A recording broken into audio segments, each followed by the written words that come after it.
حضور میں نے آپ کے ساتھ رہنا ہے۔ آپ فرمانے لگے دنیا دار بن کے رہو گے کہ دیندار؟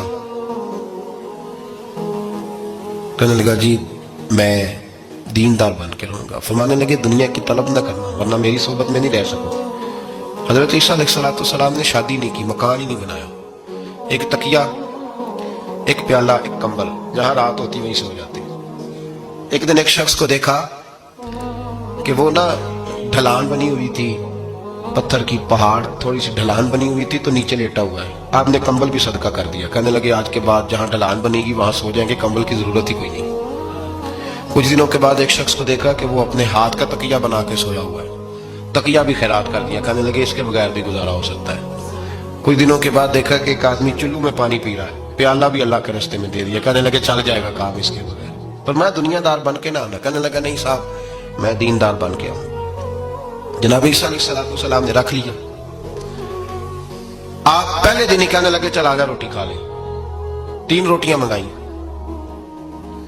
اس کو ساتھ بٹھایا، فرمانے لگے میں تو ایک کھاؤں گا، تو کتنی کھائے گا؟ کہنے لگا جی میں بھی ایک ہی کھاؤں گا۔ ایک روٹی اس نے کھا لی، ایک آپ نے کھا لی، تیسری روٹی چھوڑ کے جناب عیسیٰ علیہ السلام دریا کنارے وضو کرنے چلے گئے۔ واپس آئے تو روٹی کوئی نہیں تھی۔ اللہ کے نبی تھے، جان گئے، رب کریم کا بندہ بھی جان جاتا ہے۔ اقبال کہتے ہیں اولیاء کیا ہیں جواسی سرور قلوب، کہتے ہیں رب کے ولی کو ٹٹولا نہ کر، وہ تو دلوں کے حال بھی جانتا ہے۔ انہیں ٹٹولا نہ کر، غبار آلود سمجھ کر حکارت سے نہ دیکھ ان کو، انہی کی ٹھوکروں سے سلطنت بنتی بگڑتی ہے۔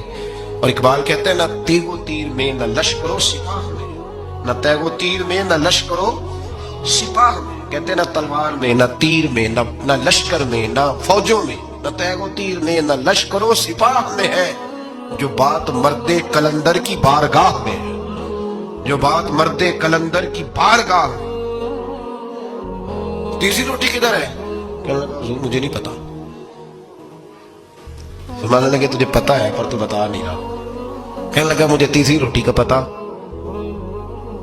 حضرت عیسیٰ علیہ السلام ایک ہرنی جا رہی تھی، اس کے ساتھ 2 بچے تھے، آپ نے ایک بچہ پکڑا، اس کو ذبح کیا، لکڑی جلائی، اس کو بھونا، اس کو بھی کھلایا، خود بھی کھایا، ہڈیاں جمع کر دی۔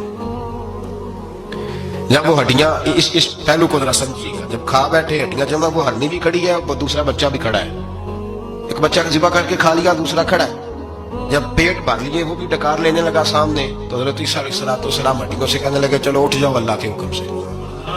ہرنی کا بچہ پھر سے زندہ ہو گیا، وہ چلا گیا، ماں اس کو ساتھ لے کے روانہ۔ فرمانے لگے دیکھ اللہ نے مجھے معجزہ دیا ہے، ہم نے کھا بھی لیا ہے اور بچہ چلا بھی گیا ہے، ہمارے پیٹ میں ہے بھی، اور اب تو بتا دے روٹی کس نے کھائی ہے؟ کہنے لگا جی مجھے نہیں پتا، نہیں پتا مجھے۔ حضرت عیسیٰ علیہ السلام اس کو ساتھ لے کے بڑھے تو دریا کے اوپر، پانی کے اوپر پیدل چلنے لگے، دریا پار کر گئے۔ فرمانے لگے تو پانی پہ چلتا رہا ہے، سارا پانی کراس کر گیا ہے تو ڈوبا نہیں، اب بتا دے روٹی کس کے پاس ہے؟ کہنے لگا نہیں پتا، مجھے پتا۔ اللہ اکبر، وہ کیا خوب لفظ کہہ گئے سجادہ نشین حضرت پیر میرا علی شاہ صاحب رحمت اللہ علیہ، بے قدرہ کچھ قدر نہ جاتی، کیتی خوب تسلی ہو، اے دنیا دار پجاری زردے کتیاں دے گل ٹلی ہو۔ سارا دریا اتنا بڑا دیکھتے ہیں لوگ، جو آتے ہیں نا درویشوں کے پاس، بڑے رنگ دیکھتے ہیں پر بدلتے نہیں، رنگ بڑے دیکھتے ہیں پر اپنے آپ کو تبدیل ہے۔ او 5 فقیروں کسے نہیں مارے، آئے ہوئی چور اندر داؤ، دیکھتے بڑا کچھ بدلتے نہیں، نہ بدلا۔ حضرت عیسیٰ کہنے لگے منوا کے میں بھی چھوڑوں گا، تو مانے گا۔ آپ نے نا ریت کٹھی کی، ریت 3 حصوں میں ریت جمع کر لی اور پھر اس پر کچھ پڑھ کے پھونکا تو وہ سونا بن گئی۔ 3 ڈھیریاں تھی ریت کی، پھونکا تو سونا بن گئی۔ آپ فرمانے لگے یہ سونا تیرا، ایک ڈھیری تیری، ایک میری، اور تیسری اس کی جس نے تیسری روٹی کھائی ہے۔ کہنا جی میں ہی کھاتی، میں نہیں کھائی، یہ تیسرا اس کا حصہ جس نے تیسری، کہنے لگا میں نہیں کھائی ہے، مان گیا۔ ذرا بات کو سمجھے، پانی پہ پیدل چلا ہے پر مانا دنیا دار ہے نا، مانا نہیں۔ ہرنی کا بچہ زندہ ہوتا دیکھا ہے پر مانا دنیا قابو آنے لگی ہے تو مان گیا، کہنے لگا جی میں نہیں کھائی ہے۔ فرمایا ہو بھلے مانس، تجھے کہا تھا دنیا داری نہ کرنا، تجھے جناب عیسیٰ کی صحبت ملے گی، پر تو ایک روٹی پہ رہ گیا یار۔ کہاں دنیا دار پجاری زردے کتیاں دے گل ٹلی، کہاں رہ گیا؟ حضرت عیسیٰ کہنے لگے تو نے ایک پیغمبر کی صحبت ضائع کر دی صرف دنیا داری کے لیے. فرمانے لگے میں نے کیا کرنا ہے سونا, تو تینوں کے تینوں ڈیریاں تو ہی رکھ لے, تیری ہیں, پر تو نے زیادتی کی, تو نے قیمت نہیں ڈالی ہماری صحبت کی. آپ اٹھ کے چلے گئے. صحرا کا علاقہ تھا, وہ شخص نہیں بیٹھا تھا, ابھی سمیٹ ہی رہا تھا کہ 2 ڈاکو آ گئے, تلواریں پکڑی ہوئی ہیں. کہنے لگے چل دوڑ جا, سونا مارا ہے, تو کدھر سے آ گیا؟ منت کی, کہنے لگا چلو مہربانی کرو, 3 حصوں میں ہے, 2 لے لو, ایک تو مجھے دے دو, ایک تو دے دو. منت کرنے لگا, وہ مان گئے. کہنے لگے چلو ٹھیک ہے. دوستی کر لی, نام پتہ پوچھ لیا, گفتگو ہونے لگی. تھوڑی دیر بیٹھے تو ایک دوسرے سے فرینک ہو گئے, بے تکلفی شروع ہوئی. تو کہنے لگے بھوک بڑی لگی ہے, روٹی تو لاؤ. ایک کو بھیجا, ڈاکوؤں میں سے ایک کو بھیجا کھانا لینے چلا گیا. اب یہ دونوں پیچھے رہ گئے, ایک وہ روٹی کھانے والا اور ایک ڈاکو. تو آپس میں کہنے لگے یار یہ تیرا پوچھتا ہے وہ روٹی کھانے والا, تیرا اس کے ساتھ کیا تعلق ہے؟ کچھ بھی نہیں, ڈاکو سجن. کہنے لگے ایسے اتنا سونا اسے دے رہے, آتا ہے تو دونوں پکڑ کے مار دیتے ہیں اس کو, اور سونا دونوں آدھا آدھا بانٹتے ہیں. بالکل ٹھیک ہے, میرا کون تھا چچا کا بیٹا ہے, چھوڑو. ویسے اس دور میں چچا کے بیٹے بھی پکڑ ہی لیتے ہیں اگر کبھی مسئلہ بن جائے تو. چلو جی فیصلہ ہو گیا. اب وہ جو گیا وہ بھی تو دنیا دار تھا نا, اس نے کھانا خریدا تو اس نے کہا میرا کون سا ان سے جلانا ہے. اس نے روٹی میں زہر ڈال دیا. اس نے کہا میں ان کو ماروں گا اور سارے سونے پہ قبضہ کروں گا.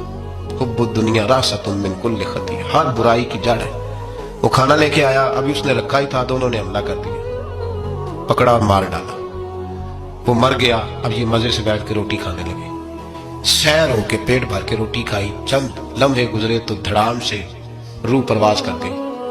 حضرت عیسیٰ 1 گھنٹے کے بعد گزرے, 3 لاشیں پڑی اور سونا ویسے کا ویسا پڑا. ایس موٹی کئی خامن کیتے, جو کیتا سو کھانا, سونا ویسے کا ویسے پڑا ہے. جناب عیسیٰ علیہ السلام کھڑے ہو کے اپنے حواریوں سے کہنے لگے اس کو کہا تھا تو صحبت حاصل کر, دنیا داری سے بچ. لیکن اس نے دنیا داری کو فوقیت دی, ایک پیغمبر کی صحبت کو فوقیت. آج نقصان یہ ہوا ہے کہ خود مرا ہے اور 2 لاشیں اور بھی اس نے ساتھ کٹھی کر لی. دنیا داری سے بچ جائیں, اس سے بچیں, ضرورت کی حاصل کریں, ضرورت سے زیادہ نہیں. ضرور محنت کریں, جد و جہد, حلال روزی کمائیں اللہ کے راستے میں دینے کے لیے, غریبوں کی مدد کرنے کے لیے ضرور کریں, لیکن اس کو مشن نہ بنائیں. یہ مشن نہیں. اگر آپ نے صبح سے لے کے شام تک 3 گھنٹے وقت گزارا ہے تو پھر آپ کا 2 گھنٹے اگر دنیا میں گزرے تو 1 گھنٹہ دین میں گزرنا چاہیے نا.